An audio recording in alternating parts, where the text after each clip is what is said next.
네, 송파구 개표소 봉쇄가 나흘째 이어지고 있습니다. 이재명 대통령 취임 1주년 기자회견을 앞두고 투표용지 부족 사태에 대한 철저한 진상규명을 지시했고 또 오늘 오후에는 4부 요인을 불러서 선관위 사태에 대한 논의를 이어갈 예정인데요. 관련 내용 차재원 부산가톨릭대 특임교수, 장성호 전 건국대 행정대학 원장과 짚어보겠습니다. 안녕하십니까? 네, 안녕하세요. 네, 지금 송파구 개표소에서 나흘째 봉쇄 시위가 이어지고 있는데 2030 젊은 세대가 많이 집결해 있다는 소식입니다. 그리고 부정선거론과는 좀 선을 긋는 모습이 보이는 것 같아요. 성주기도 들지 말자, 그리고 구호는 재선거로만 외치자. 이런 현상, 이런 분위기에 대해서 좀 어떻게 보고 일단 뭐 저 참정권이 박탈됐고 그리고 또 절대 공정해야 될 선거 절차에 심각한 하자가 발생했잖아요. 그렇다고 한다면 민주주의 근간이 흔들리는 그런 상황이기 때문에 사실 이 젊은 층들이 분노하고 이렇게 자발적으로 나선 측면은 저는 상당히 고무적인 측면이 있다는 생각이 듭니다. 예. 사실 이런 거 잘못되고 정말 이 여러 번 문제가 제기되어 왔던 이 선거 관리 이 차원의 여러 가지 관리 부실 문제, 더 나아가서는 부정선거 음모론까지 자아내고 있는 이런 상황에 대해서 사실 그동안 정치권이 제대로 된 대책을 마련하지 못한 데 대한 또 하나의 분노의 목소리가 아닐까라는 생각이 듭니다. 예. 그런 측면에서 상당히 저는 고무적인 측면이 있고 또 하나 특기할 측면은 말씀하신 것처럼 상당히 폭력적이고 정치적인 색채를 걷어내려는 노력이 상당히 두드러지고 있다는 겁니다. 그런 측면에서 본다고 한다면 이런 젊은 층들의 목소리를 특정 진영의 구호로만 받아들일 것이 아니라 정말 이 우리 대한민국의 미래, 특히 민주주의 미래를 위해서라도 정치권이 조속히 머리를 맞대고 여기에 합당한 해결책을 마련하는 노력이 절실하다는 생각이 듭니다. 네, 지금 서울뿐 아니라 부산에서도 집회가 열렸고 또 전국 대학생 연합회에서 규탄문을 내기도 했는데 2030 세대의 이런 움직임 앞으로 조금 더 확산될 가능성도 있지 않을까요? 정부와 그리고 관계 당국에서 어떻게 대처하느냐에 따라서 상당히 이 파급력이 커질 가능성이 상당히 큽니다. 지금 현재 민주당과 국민의힘 입장에서는 원론적인 지금 입장을 천명하고 있지 않습니까? 가급적 시민들의 저런 어떤 저항이라고 할 수 있고 그리고 헌법 제24조 선거권 침해 문제를 야기했기 때문에 헌법 유린이라고도 할 수 있고 이것을 다른 말로 하면 선거 부실이라고 할 수가 있는데 헌법적인 사태가 그리고 민주주의 꽂힌 투표에서 일어났기 때문에 상당히 휘발성이 강합니다. 이것에 대해서 시민들의 저런 모습, 특히 2030의 어떤 그 양식 있는 그리고 젊은 혈기 있는 이런 학생들의 저런 것들을 문제 제기를 하고 있을 때 이거에 대해서는 정치권에서 어떻게 수렴하냐에 따라서 상당히 파급의 양상이 다르다고 생각이 들고 정당과 정치의 목적은 혼란을 질서로서 수렴하는 그런 역할을 하기 때문에 지금 정치권은 끝없는 정쟁으로 일삼고 있지 않습니까? 여당과 야당의 끝없는 대치 상태, 대화 타협이 없는데 만약에 이 문제를 가지고 여당과 야당이 일관된 그리고 일치된 어떤 인식을 가지고 해결 방법을 모색하지 않으면 결국은 정치권의 힘이 시민 영역으로 넘어갈 가능성이 상당히 크다. 예. 그렇기 때문에 지금부터는 여당과 야당 공의 어떤 정파적인 이익을 떠나서 헌법을 수호한다는 그런 차원에서 대처해야 된다고 봅니다. 네.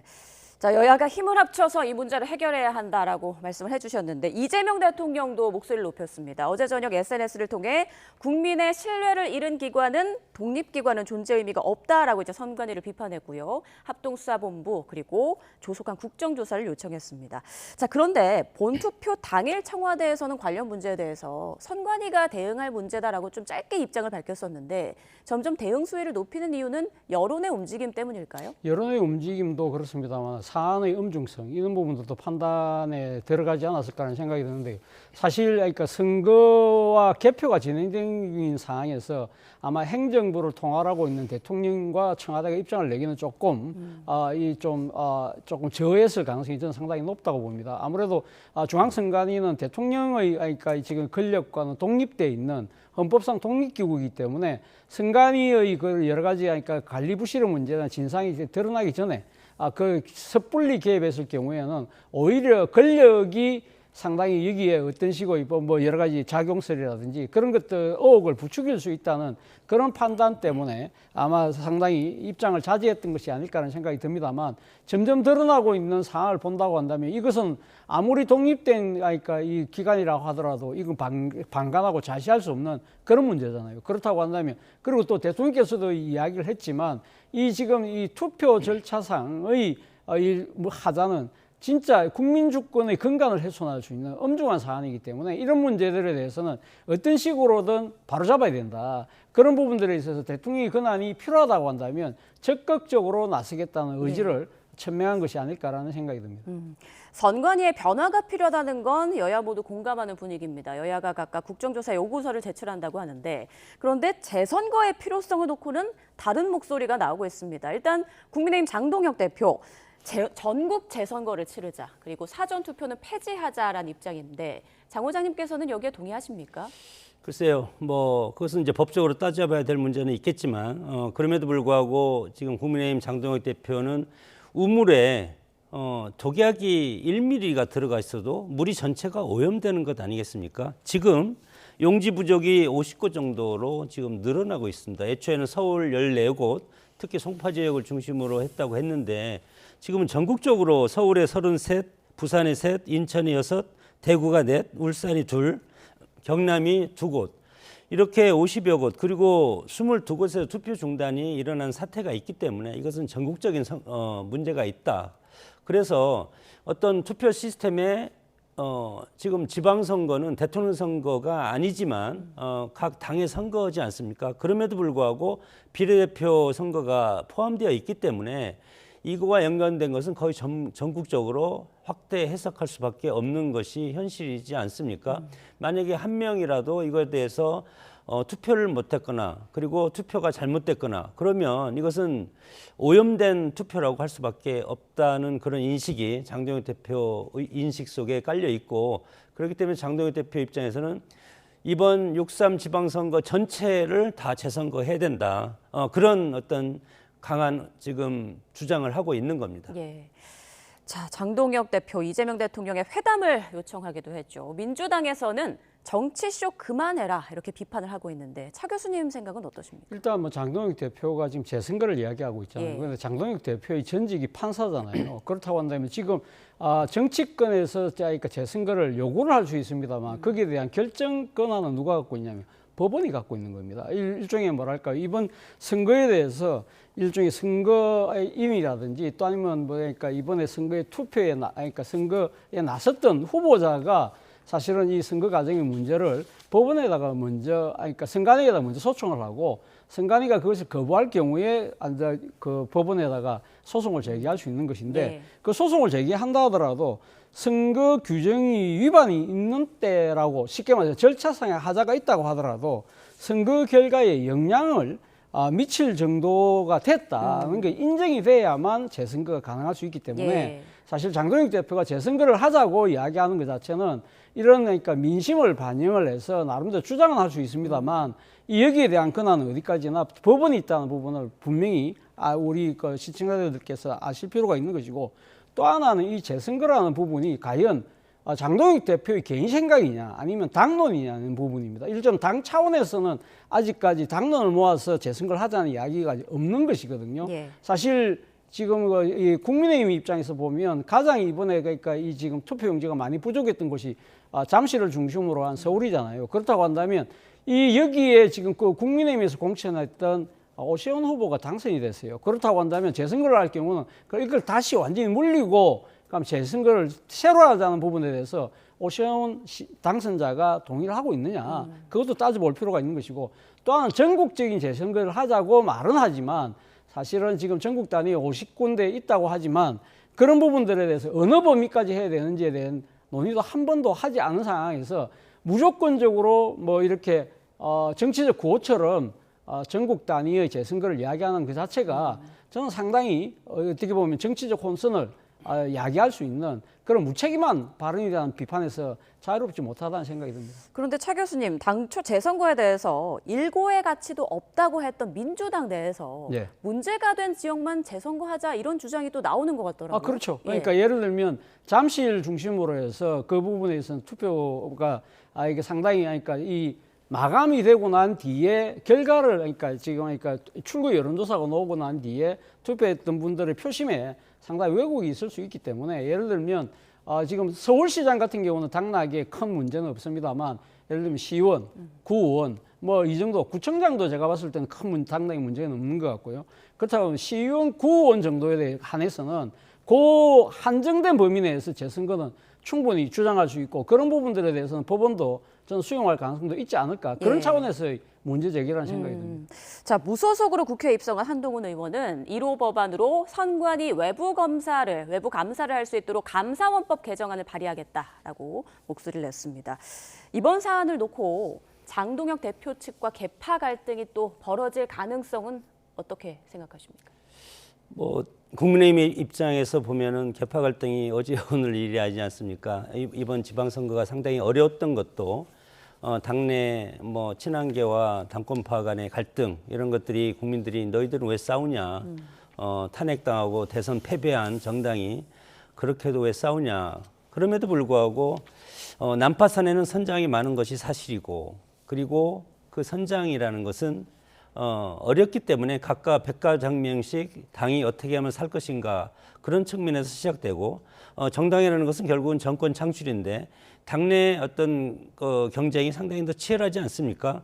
이런 상황에서 친한계 뭐 한동훈 전 대표와 그리고 장동혁 현 대표 간의 갈등이 지금 지방선거 직전까지 그리고 지방선거가 끝난 현 시점까지 그런 갈등이 노전되겠다는 것은 상당히 뭐 저는 가슴 아픈 일이라고 생각이 드는데 하나를 합쳐도 부족하지만 당내 분란이라는 것은 중도층을 이탈하는 결과를 가져오는 겁니다. 그래서 국민의힘이 뭐 오늘 여론적 지표는 상당히 올라갔지만 그럼에도 불구하고 지난 뭐 지방선거 내내 민주당한테 상당히 큰 격차로 뼈아프게 지지율 격차를 보이고 있던 것도 당내 갈등 때문에 그런 것 아니겠습니까? 이제 선거가 이제 뭐 다음 총선이 1년 8개월 남았기 때문에 당내 어떤 갈등은 어떤 한쪽으로 어떤 그 힘의 원리에 따라서 해결될 가능성은 있다고 봅니다. 그렇기 때문에 이제 뭐 앞으로 민주당도 정치적인 갈등, 노선 갈등이 이제 시작되었고 국민의힘도 마찬가지로 총선과 다음 대선을 향한 당내 갈등이 어떤 식으로든 뭐 마무리될 그런 수순으로 지금 가기 때문에 그 뭐 시끄러운 소란 이런 것들은 훨씬 더 커질 가능성도 있다고 봅니다. 네. 자, 그리고 잠시 뒤 오전 10시 이재명 대통령의 취임 1주년 기자회견이 예정돼 있는데 여기에서도 뭐 재선거와 관련해서 이 대통령의 입장이나 어떤 메시지가 나오지 않을까 싶습니다. 두 분이 생각하는 이재명 정부 1년에 대한 평가를 좀 짧게 들어보고 싶은데요.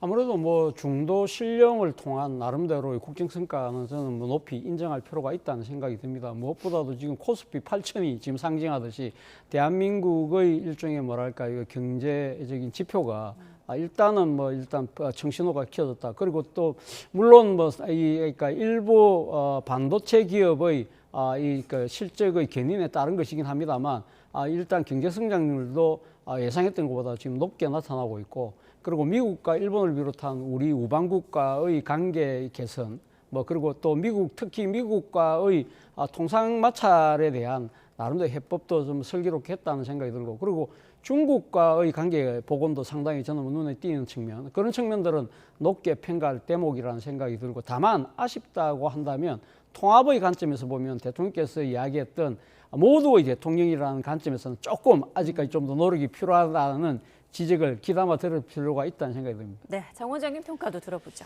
뭐 정치라는 것이 대화 타협을 통한 그리고 대통령이라는 것은 여당과 야당을 떠난 전 국민의 대통령이 돼야 되는데 작금의 집권 여당인 민주당 이재명 정권은 과연 전 국민의 대통령을 할 생각이 있었는지 협치보다는 대립과 갈등 이것이 훨씬 더 강한 것이고 그리고 민주당이라는 국회 운영이라는 것은 상생의 그리고 대화 타협 그리고 소수파를 존중하는 그런 국회 정신이 있지 않습니까? 그것이 소위 말해서 협의제 민주주의인데 소수당과 소수 정파를 배려하는 것이 있었습니까? 전혀 없었기 때문에 108석, 107석의 국민의힘은 되지도 않을 필리버스터만으로 해서 국민들한테 호소하는, 그렇기 때문에 이번 지방선거에서 국민의힘한테 그래도 반격할 만한 그런 힘을 줬다고 생각합니다. 견제할 수 있는 힘을. 오만하면 안 된다고 생각이 듭니다. 이제 1년이 지났지만 앞으로 1년 10개월 그리고 있으면 총선이 있고 그다음에 대선이 있는데, 지난 1년 같이 민주당이 대화의 타협을 무시하고 다수당의 횡포, 폭거를 계속 진행한다면 다음 총선에서 국민적 심판을 면치 못하리라고 생각이 듭니다. 네. 자, 저희 YTN에서도 이재명 대통령 취임 1주년 기자회견을 생중계로 전해드릴 예정이고요. 그 집권 2년차 2기 내각 구성도 관심이 쏠리는데 어제 차기 국무총리 후보자로 한성숙 중소벤처기업부 장관을 지명했습니다. 자, 만약에 국회 인준까지 받게 되면 한명숙 전 총리에 이어서 20년 만에 여성 총리가 탄생하게 되는 겁니다. 그런데 앞서 하마평에서 사실 예. 강훈식 실장과 정성호 장관이 유력하다는 얘기가 예. 많았거든요. 예. 왜 한성숙 장관이 최종적으로 지명됐다고 보십니까? 일단 뭐 한성숙 장관에 대한 총리 지명은요, 뭐 일단 세 가지 키워드로 정리할 수 있는데, 첫째는 AI죠.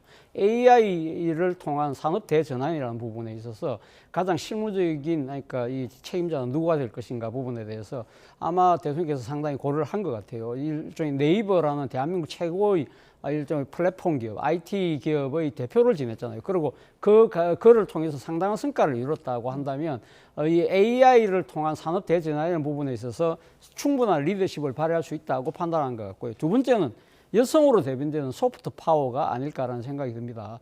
상당히 그러니까 앞서 말씀하셨지만 20년 만에 또 우리나라 그러니까 여성 총리 두 번째 총리가 되는 셈인데, 이 여성이 갖고 있는 섬세한 리더십이 일종의 AI 시대를 맞이해서 소위 말하는 혁신이라는 그러한 관점에서도 상당히 유용할 수 있다고 판단을 한 것 같고요. 상당히 지금 우리나라의 대립과 갈등이 강하게 맞서고 있습니다만, 그동안 어려운 기업을 이끌면서 보여줬던 리더십이 충분히 통할 수 있다고 판단을 한 것 같고요.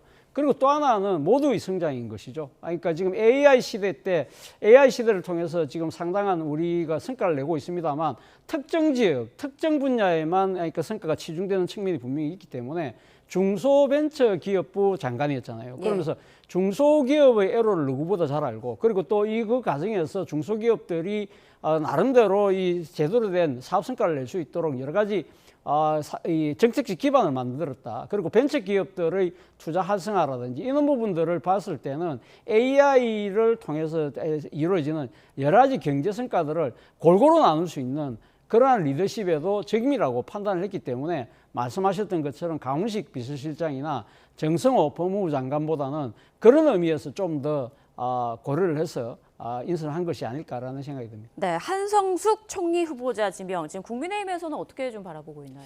글쎄요, 좀 이제 의문이 드는 것이, 물론 여성 총리 두 번째 20년 만에 여성 총리, 그리고 뭐 인터넷의 어떤 성장과 성장 과정을 같이 해온 뭐 AI 전문가라고도 할 수 있고, 그리고 중소벤처기업부 장관할 때는 상당한 성과도 냈습니다. 예. 예를 들어서 지난 중기업 수출이 185조 원으로 역대 최고치를 달성했고, 그런 것들은 뭐 인정을 할 수가 있는데, 지금 김민석 총리가 정청래 대표와 갈등이 상당히 심하지 않았습니까? 그렇기 때문에 대통령도 정치인이고 총리도 정치인이면 정치 과잉 상태가 될 가능성이 크기 때문에 실무형 총리를 지명했다고 봅니다. 그럼에도 불구하고 과연 한성숙 총리가 네이버 대표로서 AI 전문가인데, 지금 산적한 총리가 해야 될 일이 상당히 많지 않습니까? 정치 총리, 경험 많은 총리가 필요하다고 생각이 드는데, 지금 투표지 사태 이것이 지금 바로 끝날 것 같습니까? 이제 시작이라고 생각이 들고, 그리고 지금 민주당에서 밀어붙이려고 하는 공소 취소 특검과 관련 취소 특검 같은 것, 이런 것들이 상당히 휘발성이 강한 정치를 요구한 그런 컨트롤 타워가 필요한 이 시점에서 왜 그 실용주의 총리고 실무형 총리인 한성수 총리를 임명했을까? 이것은 대통령이 내각을 직접 관장하겠다는 그런 그립감 있는 그런 통치를 하겠다는 그런 취지로 읽히기 때문에 어떻게 보면은 뭐 대통령은 정치하지만 국민의 대통령인데 총리 같은 경우도 내밀하게 정치적인 그런 조율을 해야 되지 않습니까? 그런 면에서는 상당히 부족하지 않을까 그렇게 생각이 들어서 저는 걱정하는 부분이 더 큽니다. 네, 앞서 김민석 총리 말씀해 주셨는데 김민석 총리가 어제 한성숙 총리 후보자 지명 이후 이런 글을 올렸습니다. 제 다음 임무는 이재명 정부의 시대 정신을 실현할 강력하고 유능한 민주당을 만드는 것이다. 사실상 당권에 출사표를 던진 것이다 이런 얘기가 나오는데요. 명청 대결의 서막이 시작되는 걸까요? 어떻게 보십니까? 꼭 뭐 이렇게 명청대전이라는 계파적 갈등이라기보다는 그러니까 이제 지금 그 김민석 총리가 결국은 그러니까 정치인 출신이잖아요. 그리고 지금 또 현역 의원이기도 하고 그리고 또 본인 스스로가 사실 민주당의 대표가 되는 건 일종의 로망이 있다는 식으로 이야기를 했기 때문에 뭐 정치인으로서 당연히 가질 수 있는 나름대로의 정치적인 의지 그런 부분을 표명한 것이라는 생각이 들고요. 물론 뭐 김민석 총리의 정치 색깔 자체가 대통령을 그동안 보좌해왔기 때문에 소위 말해 친명계의 대표라는 측면이 분명히 강합니다만 본인 입장에서는 뭐 그것이 그러니까 민주당 소속 의원이라고 한다면 이재명 정부의 성공과 그리고 또 민주당의 집권 그러니까 재창출을 위해서라도 나름대로 최선을 다하겠다는 그러한 의지도 담겨 있는 것이고 그리고 또 하나는 뭐 아무래도 이번 뭐 선거 과정에서 불거졌던 정청래 대표와의 갈등 이런 부분들 측면에서 뭐 본 측면도 있습니다만 뭐 저는 뭐 이 앞으로 이 전당대회를 통해서 민주당이 이번 지방선거에 나타났던 민심을 제대로 수용하는 쪽으로 갔으면 하는 바람입니다. 네, 알겠습니다. 자, 지금까지 차재원 부산가톨릭대 특임교수, 장성호 전 건국대 행정대학 원장과 함께 정치권 이슈들 짚어봤습니다. 두 분 고맙습니다.